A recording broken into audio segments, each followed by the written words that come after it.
China has a great firewall. Is that a violation of human rights? Why?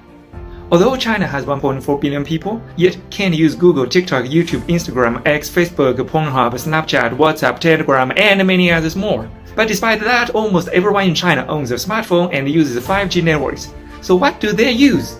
And why it's a good thing for almost everyone? Let me tell you. First, it's because many of these platforms refuse to follow Chinese laws. Companies like Apple, Tesla, however, do comply. For example, in 2023, Apple sold 33.8 million iPhones in the US, but sold 46 million in China. In 2024, Tesla sold 633,000 vehicles in the US, but 657,000 in China. China's market is bigger than their own home country. Second, China has its own alternatives, many of which are arguably better and more user-friendly. How do I know that? Because I use them all, okay? Take WeChat. It's a super app that combines the features of Facebook, X, Instagram, WhatsApp, Signal, Medium, Apple Pay, Uber, Zoom, Line, PayPal, instant games, TikTok, and even more. It's incredibly convenient.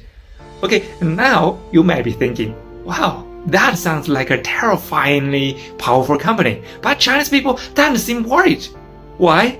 First, WeChat has competitors like Douyin, that's a Chinese version of TikTok, like Xiaohongshu, which is Rednote, a social e-commerce app, and Alipay, a mobile payment platform, among others. WeChat can't be a monopoly. More importantly, in China, big companies fear the government, not the other way around. Sure, companies might be able to bribe a few corrupt officials here and there, but they can't engage in systematic mobbing to get laws written in their favor. For instance, Jack Ma, once the richest man in China, tried to use Alibaba's influence to push his own interests, but the government cracked down hard. Since 2020, he hadn't been nearly as bold as he used to. I know some might ask, but isn't the government scary too? How can people trust it? And yes, governments should never be blindly trusted. They need oversight. But for now, the Chinese public is generally satisfied with their government. If that changes in the future, so will the public's view. At least for now, many Chinese people believe their government is more trustworthy than a bunch of global mega corporations. Now here's the interesting part. China's Great Firewall might actually be a good thing. And here are 6 reasons why. Number 1, it helps Western mainstream media. Because of the firewall, people outside China can easily verify what's happening inside unless they visit in person. This information gap allows these outlets to keep spreading negative stories about China and profiting from them.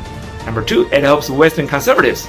Since they can't see how quickly China is developing, they don't feel the pressure of comparison. That helps preserve their sense of national pride. However,